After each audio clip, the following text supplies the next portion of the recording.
지금 이 영상을 보고 계신 여러분, 혹시 아침에 일어났을 때 몸이 무겁거나 머리가 멍한 느낌이 들었던 적이 있으신가요? 특별히 큰 병은 없는데도 요즘 들어 걸음이 느려졌다거나 기억력이 예전만 못하다는 느낌, 단 한 번이라도 받아보신 적이 있다면 오늘 이 이야기는 여러분을 위해 준비된 것입니다. 통계적으로 한국에서 85세까지 건강하게 살아가는 사람은 10명 가운데 3명에 불과합니다. 나머지 7명은 대부분 75세에서 80세 초반 사이에 건강이 한 번에 무너지면서 침대에 누워 지내게 됩니다. 그것도 불과 몇 년 사이예요. 어제는 멀쩡히 일어나서 시장도 다니고 아침 식사도 함께 하던 사람이 어느 날 갑자기 일어설 수 없게 되는 일이 얼마나 가슴이 아프겠습니까? 저는 응급실과 입원병동에서 30년이 넘는 시간을 보내며 이런 광경을 셀 수 없이 많이 보아왔습니다. 그래서 오늘 무겁지만 솔직한 이야기를 드리려 합니다. 40년 동안 내과 의사로 일하면서 특히 노인의료센터에서 어르신 건강 상담을 맡으면서 제가 직접 깨달은 사실이 한 가지 있습니다. 80세를 넘기지 못하고 삶의 궤도가 휘어지는 분들에게는 놀라울 정도로 뚜렷한 공통점이 넷 있습니다. 다행히 그 4가지 모두 평소 습관을 조금만 바꾸면 충분히 피할 수 있다는 점입니다. 여러분이 지금 알고 계시다는 것, 그리고 오늘 이 스크립트를 끝까지 읽으신다는 것 자체가 이미 변화를 시작했다는 증거입니다. 자, 그럼 화면을 끄지 마시고 끝까지 함께해 주십시오. 끝까지 읽으셨을 때 여러분의 몸은 오늘보다 조금 더 가벼워질 것이고 마음은 조금 더 단단해질 것입니다. 반대로 중간에 그만두시면 지금 느끼시는 피곤함과 무기력이 앞으로 더 깊어질 것이고 침대에 머물러야 하는 날이 예상보다 훨씬 빨리 찾아올 수 있습니다. 제가 치료 상담을 맡고 난 뒤 그 방법을 따라 주신 어르신분들 가운데 87%가 85세 이후에도 건강하게 살아가고 계십니다. 매우 높은 숫자입니다. 비결은 특별한 유전자도 비싼 건강 보조제도 아닙니다. 일상에서 누구나 쉽게 실천할 수 있는 4가지 습관에 모두 들어 있습니다. 오늘 그 4가지를 천천히 또 분명하게 알려드리겠습니다.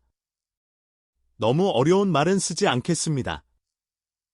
따라 하시기에 평이하게 풀어드릴 테니 끝까지 집중해 주십시오. 첫 번째 공통점을 말씀드리기 전에 어르신 한 분의 이야기를 먼저 들어보시겠어요? 74세의 박순덕 어머님은 항상 피곤하셔서 아침에 일어나도 머리가 무겁고 오후가 되면 어지러워서 그냥 앉아만 계셨습니다. 잘 드시지도 못했고 기억력도 점점 흐려졌으며 사소한 일에도 짜증이 올라오는 날이 많아졌습니다. 여러 병원을 다니셨지만 검사 결과에는 별다른 이상이 없었습니다. 그런데 제가 자세히 살펴보니 박순덕 어머님께는 딱 하나의 결정적인 문제가 있었습니다. 몸속 수분량이 극도로 낮았던 것입니다. 평소 드시던 약을 살펴보니 혈압약과 당뇨약을 함께 복용하고 계셨는데 이 약들이 몸에서 나트륨과 수분을 끊임없이 빼내고 있었던 것입니다. 따라서 박순덕 어머님은 자신도 모르는 사이에 만성 탈수 상태에 빠져 있었던 셈입니다. 더욱 안타까운 부분은 어머님께서 물을 거의 드시지 않으셨다는 점입니다. 그래서 하루에 최소 4잔의 물을 드시도록 권하였고 마그네슘 보충도 함께 제안드렸습니다. 그런데 단 2주의 변화만으로도 표정이 눈에 띄게 달라졌습니다. 피로가 분명히 줄었고 아침에 훨씬 쉽게 일어나실 수 있게 되셨으며 무엇보다 사소한 일에 폭발하던 짜증이 눈에 띄게 잦아들었다는 말씀을 해주셨습니다. 이것이 바로 만성 탈수로부터 몸이 회복되어 가는 신호였습니다. 그렇다면 많은 분들이 놓치고 있는 몸이 수분 부족에 시달리고 있다는 것은 어떤 상태를 두고 말하는 걸까요? 우리는 일상에서 물을 자주 마시는 편이라고 말하지만 실제로는 체내 수분 상태가 충분하지 않은 경우가 의외로 많습니다. 특히 어르신들은 혈압약, 당뇨약, 이뇨제 등 다양한 약을 장기 복용하시는데 이런 약들은 우리 몸에서 물의 배출을 빠르게 늘려 만성 탈수의 핵심 원인이 됩니다. 물, 정말 그렇게 중요한가요? 라는 질문을 가끔 듣습니다. 답은 매우 간단합니다. 우리 몸의 절반 이상이 물로 구성되어 있지만 나이가 들수록 그 함량은 점점 줄어듭니다. 그런데 안타깝게도 많은 어르신들이 하루 종일 물을 가능한 한 피하시려고 하십니다. 화장실을 자주 가야 한다는 불편함 때문에 혹은 목이 마시지 않으니 괜찮겠지라는 생각 때문입니다. 그러나 바로 그 편안해 보이는 생각이 병의 씨앗이 됩니다. 만성 탈수를 가볍게 보시는 분들이 많습니다. 당장 심각한 병처럼 보이지 않기 때문입니다. 그러나 이 상태가 오래 지속되면 뇌졸중, 심근경색 같은 돌발적인 사건으로 이어질 수 있다는 사실을 많은 분들이 모르고 계십니다. 몸이 수분 부족 상태가 되면 피가 걸쭉해지면서 심장이 더 강하게 펌프질을 해야 하고 혈압은 올라가며 혈관은 점점 뻣뻣하고 좁아집니다.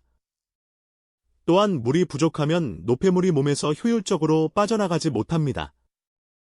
독소가 쌓이면 피로, 두통, 소화불량, 기, 억력저하 같은 증상이 나타나는데 많은 분들이 이것을 단순히 노화의 탓으로 돌리십니다. 그러나 그 뿌리가 사실은 수분 부족 하나에 있을 수 있다는 점 기억해 두시면 좋겠습니다. 그렇다면 병원에도 가지 않고 내 몸이 수분 부족인지를 어떻게 확인할 수 있을까요? 의외로 간단한 자가 진단법이 있습니다. 첫 번째, 소변의 색을 살펴보십시오. 옅고 맑은 황색이면 수분이 충분한 상태입니다. 반대로 진한 황색이거나 갈색에 가깝다면 탈수의 신호입니다. 두 번째, 거울 앞에서 혀를 살펴보십시오. 혀 표면이 마르고 갈라져 있거나 백태가 끼어 있거나 매끄럽지 않다면 몸 전체가 건조하다는 뜻입니다. 세 번째, 손등의 피부를 살짝 잡아 당겨 보십시오. 놓았을 때 즉시 제자리로 돌아오지 않고 천천히 돌아온다면 분명한 탈수 신호입니다. 이 세 가지만 기억해 두시면 집에서도 손쉽게 몸의 수분 상태를 점검하실 수 있습니다. 이제 다음 질문입니다. 물을 언제, 얼마나, 어떻게 마셔야 할까요? 하루에 8잔을 마셔야 한다는 말을 듣고 무리해서 들이키시는 분들이 많습니다. 그러나 이 방법은 때때로 몸에 부담이 될 수 있습니다. 가장 중요한 것은 양이 아니라 타이밍입니다.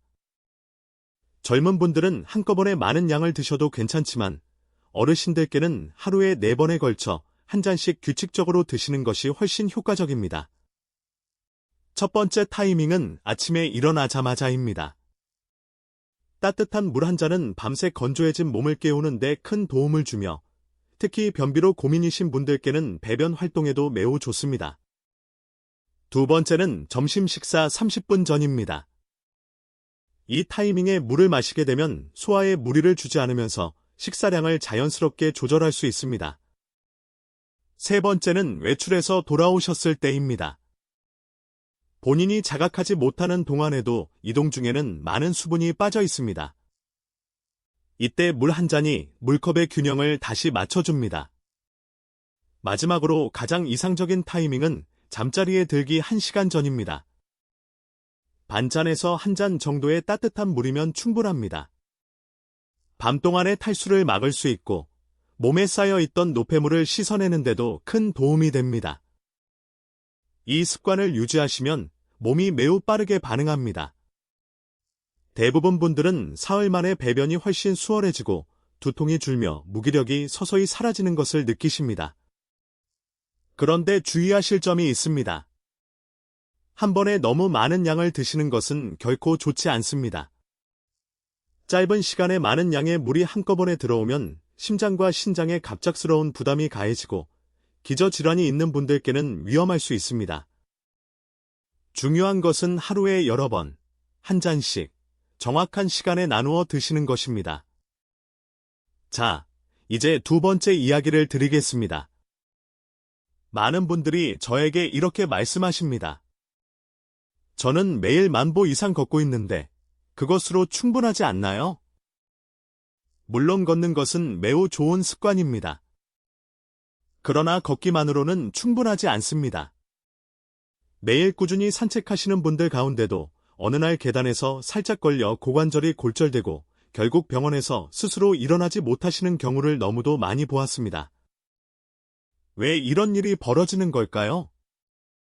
그것은 걷기 운동이 지구력을 길러주는 반면 몸을 지탱할 근력을 만들어주지는 않기 때문입니다. 허벅지, 대퇴부, 엉덩이에 해당하는 핵심 근육은 넘어짐을 막아주는 방패와 같은 역할을 합니다. 그러나 이 부분을 따로 훈련하지 않으면 매년 1.2%씩 줄어듭니다. 이를 근감소증이라 부릅니다. 근육이 줄어들면 단순히 힘이 빠지는 데서 그치지 않습니다. 면역력이 약해지고 혈당 조절 능력도 떨어지며 폐렴에 걸릴 위험까지도 높아집니다. 근육은 안기, 서기, 걷기, 씹기, 호흡과 같은 일상활동의 모든 근간입니다. 그 근간이 무너지면 온몸이 조금씩 무너집니다. 78세의 김태호 어머님 기억이 생생합니다. 어머님은 매일 조금씩 걷는 것만으로도 건강이 유지된다고 굳게 믿고 계셨습니다. 그러나 근력이 부족하시다 보니 살짝 발을 잘못 딛는 것만으로 고관절이 골절되었습니다.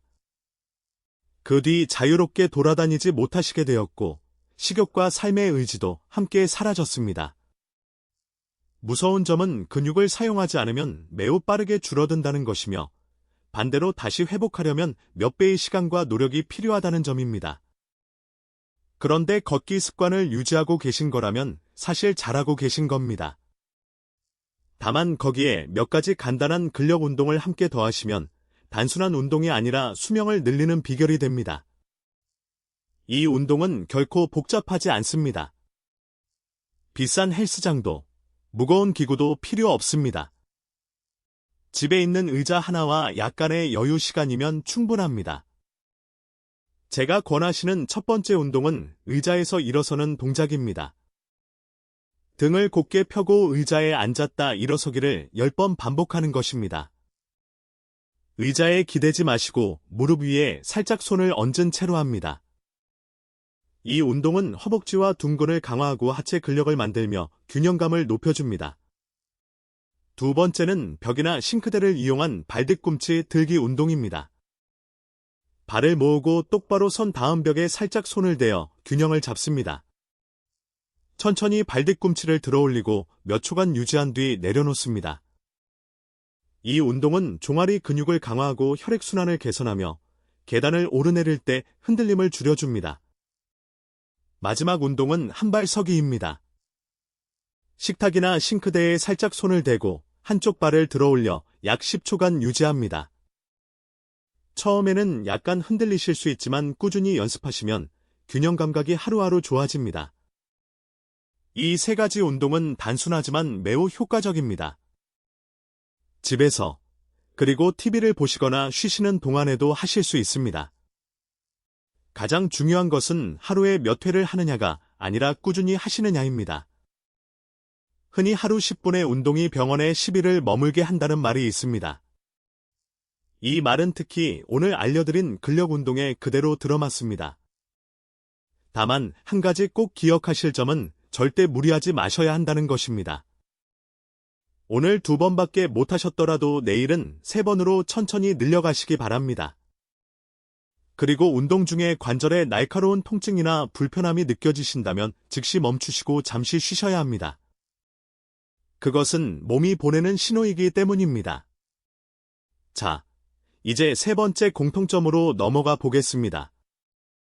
처음 드시는 분들께는 다소 낯설게 느껴지실 수 있지만 오랜 임상 경험을 통해 제가 직접 목격한 경우가 셀 수 없이 많습니다.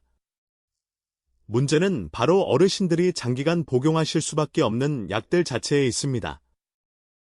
약은 병을 낫게 하지만 몸으로부터 필요한 무언가를 몰래 가져가기도 한다는 사실을 우리는 자주 잊고 살아갑니다. 먼저 분명히 말씀드리겠습니다. 이것은 절대로 약을 끊으라는 뜻이 아닙니다. 의사가 처방하신 약은 반드시 계속 복용하셔야 합니다. 다만 병을 치료하는 과정에서 몸이 필요로 하는 영양소를 약이 함께 빼앗을 수 있다는 사실을 이해하시는 것이 중요합니다. 70대 후반의 정한식 어머님 기억이 납니다. 평소 건강에 각별히 신경을 쓰시는 분이셨고 고혈압, 당뇨, 고지혈증이라는 3가지 만성질환을 가지고 계셨기에 약 복용도 꼼꼼하게 챙기셨습니다. 그런데 요즘 들어 기억력이 자꾸 끊기고 말하고 싶은 단어가 떠오르지 않으며 다리가 힘이 빠지고 걸음이 느려지며 대화 중에 텅 빈 얼굴로 멈추시는 순간조차 생겼습니다. 어머님께서는 치매가 시작된 것 아닌가 매우 걱정하셨습니다.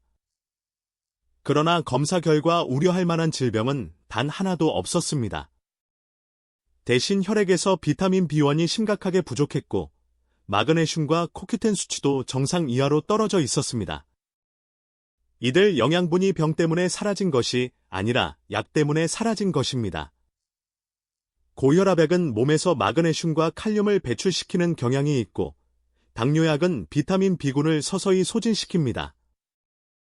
여기에 더해 고지혈증약은 세포가 에너지를 만드는 데 필요한 연료 역할을 하는 코큐텐을 감소시킵니다. 이 3가지 영양소는 단순한 보조제가 아닙니다.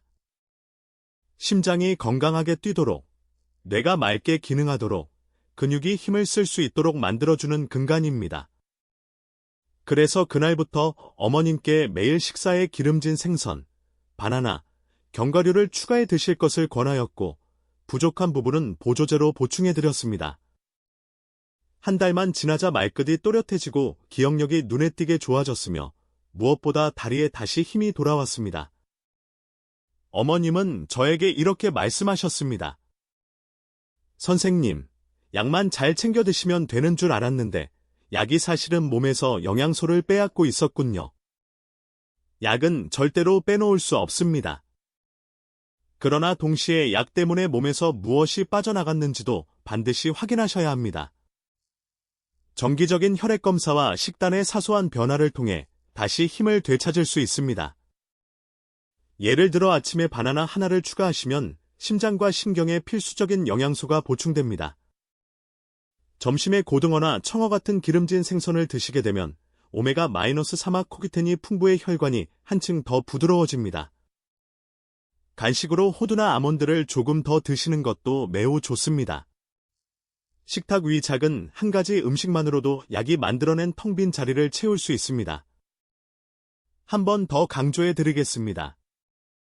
어떤 약을 드시든 절대 임의로 중단하시면 안 됩니다. 주치의의 지시를 따라야 합니다. 몸이 영양소를 잃었다면 자연식품이나 보조제를 통해 정확한 방법으로 보충하셔야 합니다. 4번째 공통점은 병이나 약만큼 눈에 띄지는 않지만 제 개인적인 임상 경험으로는 그 어떤 신체 질환보다 사람을 더 빠르게 무너뜨리는 요인이라고 봅니다. 말수가 줄어들고 인간관계가 멀어지거나 끊어지는 삶, 그 자체입니다. 많은 분들이 고립이나 외로움을 단순한 심리적 문제로 생각하십니다. 그러나 의학적으로 외로움은 매우 중요한 건강 위험 인자입니다. 면역 체계를 약화시키고 염증 수치를 높이며 사망 위험까지도 끌어올립니다. 외로운 삶에서는 스트레스 호르몬인 코티솔이 끊임없이 분비됩니다. 장기적으로는 혈압을 올리고 심장을 혹사시키며 감정을 조절하는 뇌의 능력도 서서히 약화시킵니다. 교류와 만남이 줄어들면 뇌는 자극을 잃고 감정은 무뎌지며 몸은 스스로를 보호할 힘을 조금씩 잃어버립니다. 80세가 넘으신 최영자 어머님 생각이 떠오릅니다. 원래 꽤 건강하신 분이셨고 드시는 약도 많지 않으셨으며 매일 직접 밥을 하시고 마당일을 챙기셨습니다. 그런데 배우 메인스트림 별세를 하신 뒤 집 밖으로 거의 나가시지 않게 되셨습니다. 전화는 받기 어려워하셨고 경로당에도 발길을 뻗지 않으셨습니다. 단 1년 만에 신체의 변화가 뚜렷해졌습니다. 혈압은 올라갔고 불면증이 찾아왔으며 식욕도 사라졌습니다. 녹초가 된 모습으로 병원에 오셨을 때 저는 혈압보다 그분의 얼굴을 더 오래 바라보았습니다. 그 얼굴에는 어떠한 검사 결과로도 표현할 수 없는 깊은 외로움이 서려 있었기 때문입니다. 저는 어머님께 이렇게 말씀드렸습니다. 하루에 최소 한 통의 전화는 꼭 받아주십시오. 자식에게도 좋고 친구에게도 좋습니다. 그것이야말로 가장 귀한 약입니다. 처음에는 무심하셨지만 자녀와 통화를 시작하시면서 조금씩 달라지셨습니다. 목소리는 살아나셨고 불면증은 줄었으며 식욕도 돌아왔습니다. 매우 분명하게 한 가지를 강조해 드리고 싶습니다.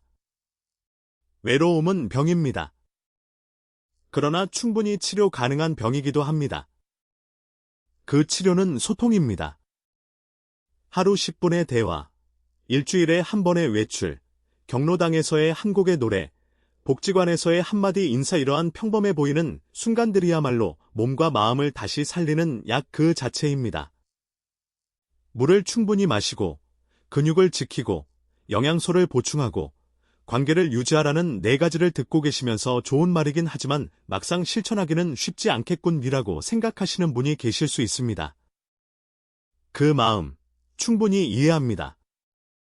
그래서 실제로 이 작은 변화를 시작하신 분들의 이야기를 잠시 함께 들어보시겠어요? 한 부부가 있었습니다. 두 분 모두 84세였고 고혈압과 당뇨를 앓고 계셨습니다. 몸은 야위어졌고 기력은 빠져서 하루하루가 힘겨우셨습니다. 약을 빠짐없이 챙겨 드셨지만 피로는 점점 깊어졌고 몸은 서서히 무너지고 있었습니다. 그래서 저는 매우 단순한 조언을 드렸습니다. 매일 물 한 잔을 마시고 간식으로 한 줌을 드시고 10분간 의자에서 일어섰다 앉는 동작을 하시고 딸에게 전화를 한 통 해보시라는 것입니다. 처음에는 망설이셨지만 두 분이 함께 시작하기로 약속하셨습니다. 우선 물을 드시기 시작하시고 식사 전에는 간식을 조금 드셨으며 저녁에는 마주 앉아 다리 들기 운동을 함께 하셨습니다. 3달 후 외래에 다시 오셨을 때 두 분의 혈압 모두 이전보다 안정되어 있었고 근육량은 소폭 증가했으며 무엇보다 표정이 완전히 달라져 있었습니다. 두 분은 웃으며 저에게 이렇게 말씀하셨습니다. 선생님, 우리 이제 10년은 더 살 수 있을 것 같습니다. 또 다른 이야기는 한미경 어머님에 관한 것입니다. 오래도록 혼자 사셨고 한약도 자주 드셨으며 하루 종일 방 안에만 계셨습니다.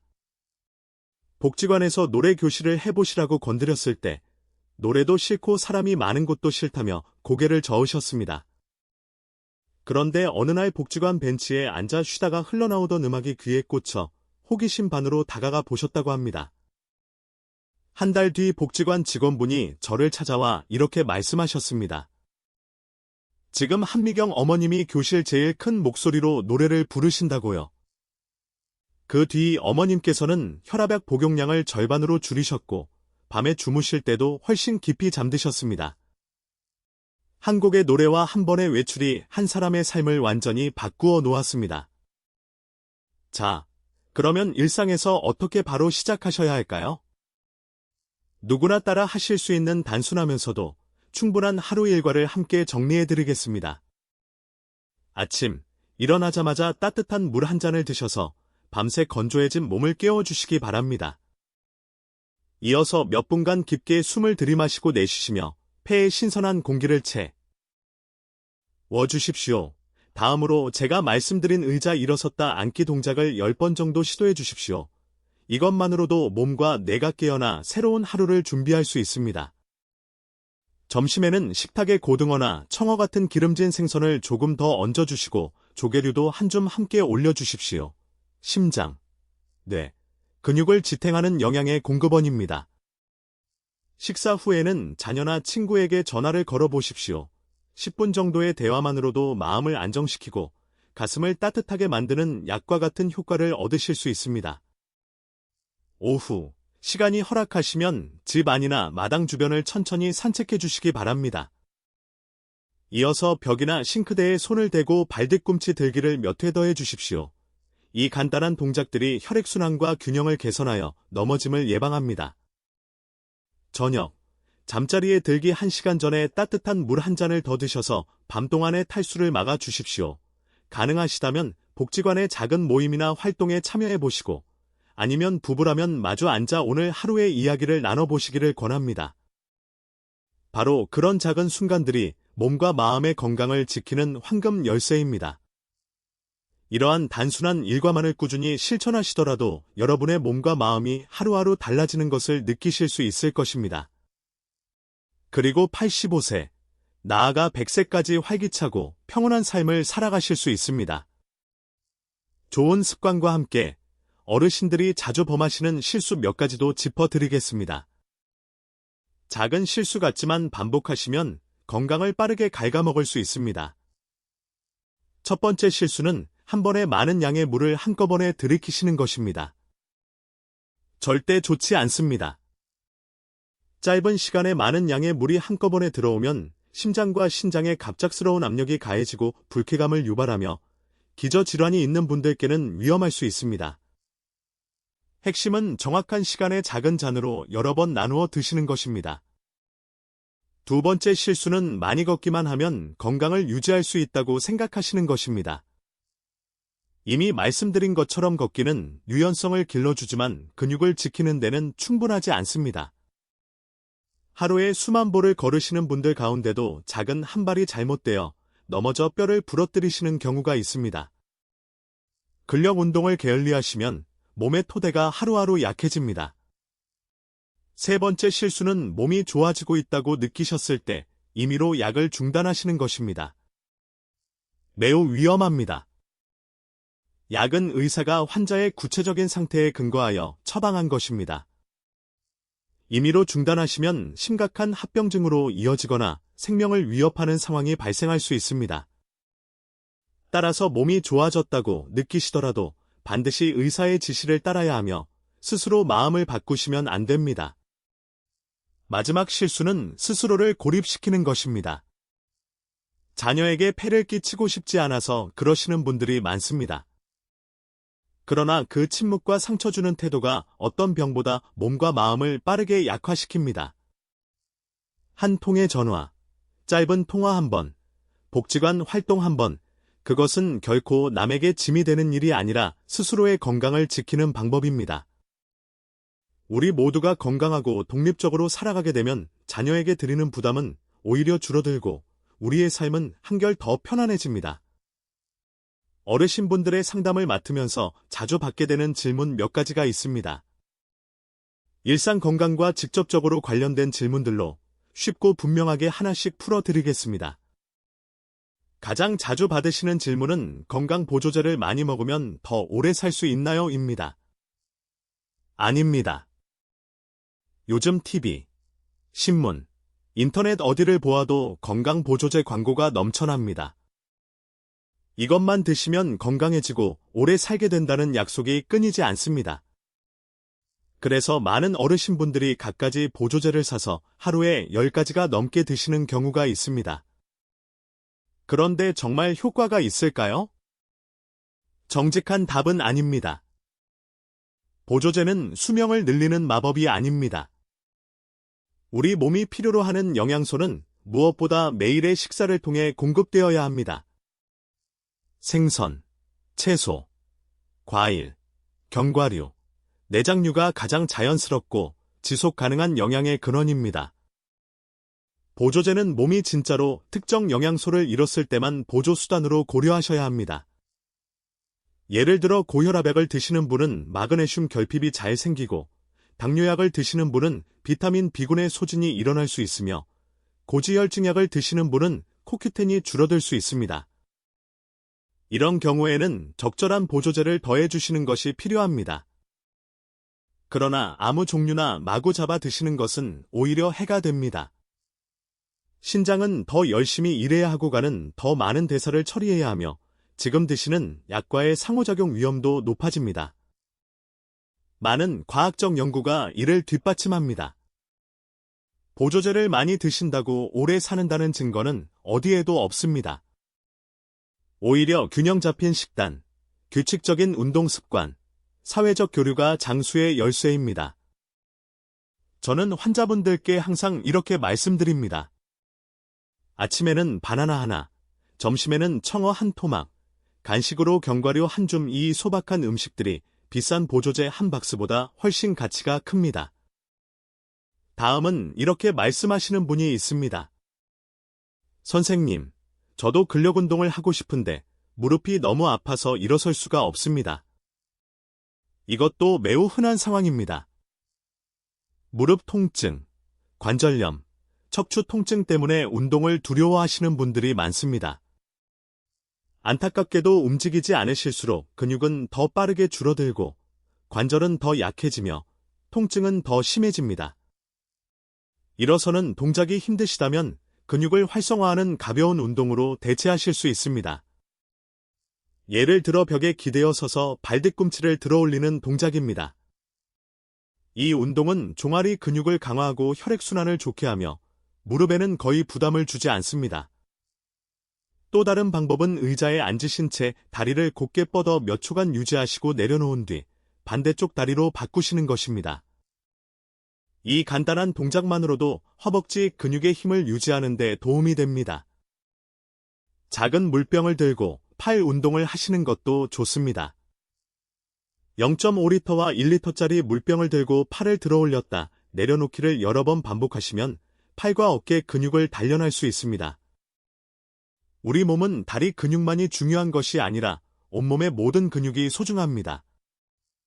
꾸준하게 하시는 작은 동작이라도 근육이 너무 빨리 줄어드는 것을 막아줍니다. 한 가지 강조해 드립니다. 운동이 반드시 통증을 수반할 필요는 없습니다. 운동 중 관절에 날카로운 통증이 느껴지신다면 즉시 멈추셔야 합니다. 통증은 몸이 보내는 신호입니다. 더 가볍고 적합한 동작으로 바꾸셔야 합니다. 반대로 단순한 근육의 피로라면 근육이 단련되고 있다는 좋은 신호입니다. 또 하나의 질문은 저는 신장 질환이 있는데 물을 많이 마셔야 할까요? 입니다. 이것도 제가 정말 자주 듣는 질문입니다. 우리는 물을 충분히 마시는 것을 디탁스의 황금률처럼 여기곤 합니다. 그러나 신장에 문제가 있는 분들께 물은 그렇게 단순하지 않습니다. 우리 몸은 마치 기계와 같습니다. 신장은 필터처럼 노폐물을 걸러내고 수분 균형을 잡아줍니다. 그런데 신장 기능이 약해지면 물과 노폐물을 걸러내는 능력이 떨어집니다. 한꺼번에 많은 양의 물을 드시면 그 잉여 물이 몸에 머물게 되어 배출되지 못합니다. 그 결과 부종과 숨찬 증상이 나타나고 심장에 더 큰 부담을 줍니다. 그렇다면 얼마나 드셔야 할까요? 답은 개인의 상태에 따라 다릅니다. 신장 기능이 정상인 분들은 하루 종일 4잔에서 6잔 정도를 드시는 것이 적절합니다. 그러나 만성 신장 질환이 있는 분들은 혈액 검사, 소변 검사, 그리고 담당 의사의 판단에 따라 수분 섭취량을 조절하셔야 합니다. 어떤 분은 하루 1리터만 드셔야 하고 또 어떤 분은 그보다 적게 드시도록 권고를 받기도 합니다. 무엇보다 가장 강조드리고 싶은 부분은 신장 질환 치료를 받고 계신 분이라면 절대 임의로 물을 줄이거나 늘리시면 안 된다는 점입니다. 반드시 담당 의사와 상의하셔야 합니다. 그러나 어느 경우든 원칙은 동일합니다. 하루에 여러 번 소량으로 나누어 드시라는 것입니다. 그러면 몸이 더 잘 흡수할 수 있고 심장에 갑작스러운 부담을 주지 않습니다. 자주 받게 되는 또 하나의 질문은 친구가 많지 않은데 어떻게 외로움을 피할 수 있을까요? 입니다. 특히 자녀분들이 성인이 되시고 멀리 살아가시게 되면 더 이상 대화를 나눌 친구가 많지 않다고 느끼시는 어르신들이 많습니다. 그러나 사실 소통은 꼭 친구나 가족에게만 국한될 필요가 없습니다. 작은 연결부터 시작하실 수 있습니다. 지나가는 사람과 나눠보는 인사, 가게 주인과 주고받는 짧은 대화, 복지관에서 한번 나눠보는 이야기. 이 작은 연결 하나가 마음에 큰 변화를 가져올 수 있습니다. 사람의 뇌는 짧은 몇 마디의 소통에도 긍정적으로 반응하도록 설계되어 있습니다. 또한 체조 동호회, 노래 교실, 걷기 모임 같은 그룹 활동에 참여하시는 것도 매우 효과적입니다. 처음에는 어색하실 수 있지만 참여하시게 되면 사회적 유대가 서서히 형성됩니다. 작은 모임이라도 내가 어디에 속해 있다는 느낌만으로도 외로움을 몰아내기에 충분합니다. 지금까지 말씀드린 질문들은 제가 긴 임상생애 동안 들은 수많은 질문 가운데 몇 가지에 불과합니다. 다른 궁금한 점이 있으시다면 댓글로 남겨주십시오. 제가 시간을 내어 자세히 답해드리겠습니다. 저는 이렇게 믿습니다. 정확히 이해하셨고, 올바르게 실천하시고, 꾸준히 유지하신다면 여러분의 건강과 수명은 분명히 크게 향상될 수 있습니다. 현대의학이 이미 이를 증명했습니다. 모든 것을 결정짓는 것은 유전자도, 약도 아닙니다. 물을 올바르게 마시고, 근육을 지키고, 영양소를 제대로 보충하고, 사회적 관계를 유지하는 일상의 습관입니다. 제가 말씀드린 4가지를 완벽하게 다 하실 필요는 없습니다. 그중 단 한 가지 작은 것이라도 시작하시면 여러분의